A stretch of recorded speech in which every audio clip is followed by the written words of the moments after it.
The red line and the blue line are similar, and then that is the magic of compounding. If you want, you can call it 8 wonder, 10 wonder, it doesn't matter. So guys, it is a wonder, yes. Now the point is, compared to our goals like retirement, whatever goal which is 10 years, 15 years, 20 years away, the power of compounding does not matter within that box. You understand what I mean by when it does not matter? There is not much difference between the amount invested and the value you got. So there is no point wasting time worrying about how much my emergency fund will earn money. Emergency fund will not earn money. God will make sure you will get emergencies and will not get ass back. Emergency fund will not earn any money. In compounding does not matter for 1 year goal, 2 year goal, 5 years goal. What matters is peace of mind. Peaceful sleep. I should go. Tomorrow, next year I have this goal. I have to pay this much for my daughter's education, whatever. Something I have to buy a car. I have this goal 2 years away, 3 years away. I should not be putting my money in sector mutual funds. There are people who do that. There are people who want to do that. There are advisors who will offer the products. So that's a question of priority. So we should be very clear about what our priorities are. Compared to our long-term goals, short-term goals, where we invest does not matter. Wasting time is a serious risk, and you will see that kind of risk often in this place. In the first 3 months of this year, that is last financial year, up to March, when somebody had asked a question in the group, which ELSS fund should I invest in? What was the answer? It is Axis Long-Term Equity, right? That's the name, right? Why? The girl is just doing well. When people are talking about a mutual fund, stay away from it. I assume that Krishna must have said something, a variant of this in his lecture today. Pick funds which nobody stocks. There are wonderful funds nobody stocks. Nobody even knows they exist. For example, I'll give you an example. Mirae Asset Balanced. It's a fund which is only 1 year old or 1.5 years old. But Mirae has 2 funds. Mirae India Opportunities Fund and Mirae Emerging Mutual Funds. Both of them are managed by the same manager. Mirae Asset Balance is also managed by the same manager. I will happily choose the Asset Balance Fund if I want a balanced fund. If I want it, nobody is talking about it. Very happy with it. If people start talking about it, more and more people will start investing. And it is not, there is often this debate about the size matter for a mutual fund. Does AUM matter? It is not AUM. This is the influx of AUM matter. If the fund manager receives a huge amount of corpus within a few months, he will have serious trouble finding places to invest. But if that same 10,000 crore or 15,000 crore AUM gradually increased, you have the time, which is why our favorite mid-cap fund, IDFC Premium Equity, likes SIPs.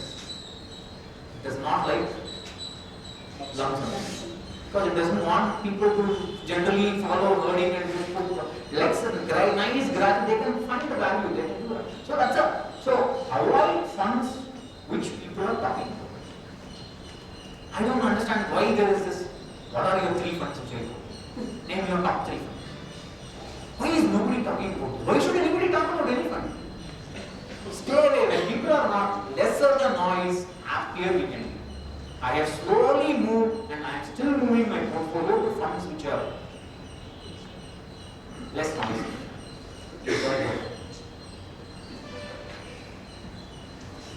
Have you seen people, you've seen photos of people taking credit card, cutting it, right?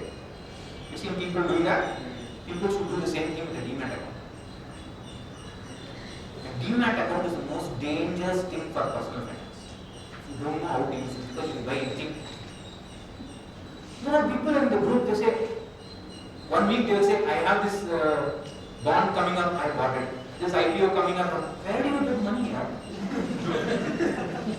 They want to buy everything. They say, I have applied for this, I have got this, I have got that. They didn't look like that. It's a messy portfolio. We don't have a concept of a portfolio at all. That's That's what you do. Take a demand and throw it. If you don't know how to use it, when to, by using a demand, I think a demand is a very, very bad. It's as bad as a credit card. Just, it's messy.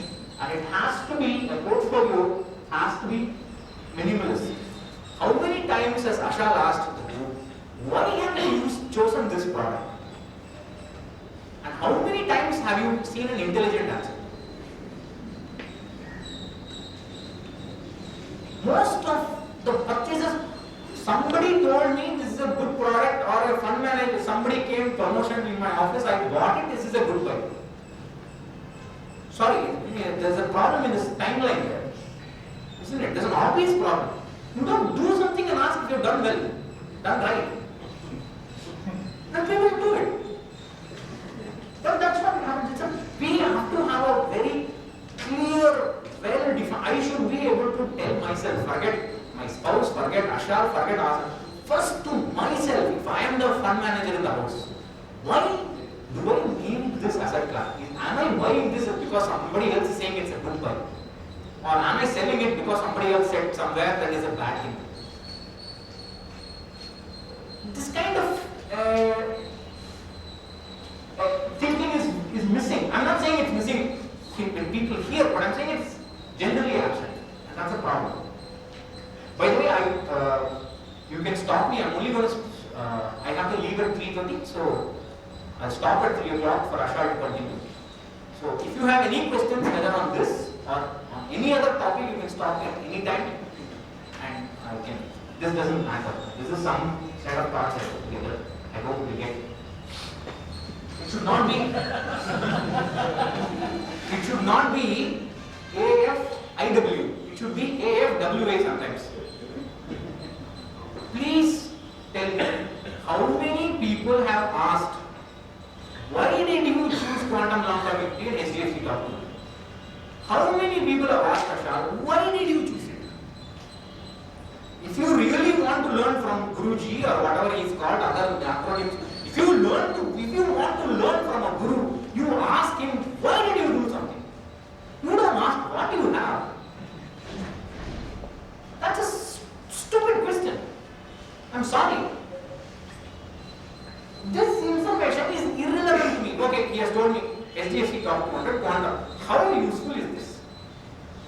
I don't know when Ashal's goals are. I don't want to know. It's not my problem. I don't know when his goals are. I don't know how much he is investing. I don't know how much he is capable of investing. I don't know his risk appetite. I don't know his asset allocation. So when I don't know so many things, what use is this information you get? It is not. It is a worthless piece of information. Completely worthless. I should be asking, what is your risk appetite? For your retirement, what kind of asset allocation did you choose? That gives me some footing to start my thinking process on. Not top 200. There's a big difference there. You're asking the wrong question. This is what people do in Google also. They ask questions like this. And when Ashar says, my dull and boring SIPs will continue, he's saying his dull and boring SIPs will continue. I honestly don't care whether his SIPs are dull or boring, because it is his SIP.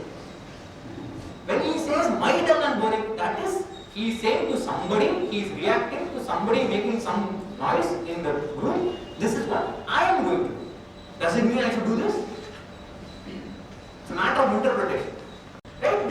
It's personal finance, and he is saying it is personal finance. He is just exhibiting, remember it's personal finance, and he is personalizing. He is saying his dull and boring. It's not relevant to me. I don't know what he is going to do, aside from the fact that he is sponsor. So that's worthless information. Absolutely. It doesn't matter where the person goes. So what is your stock list? What are your, please rank me. Okay.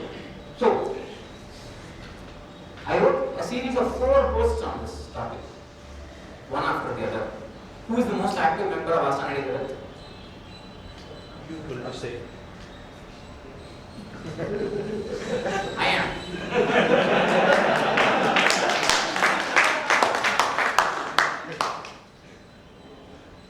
Yet, people start threads about me without no consideration of what I feel. feel. And that happened when I wrote this post. There is an accusation that I am confusing people. I had a fear that most people are not referring to anybody here.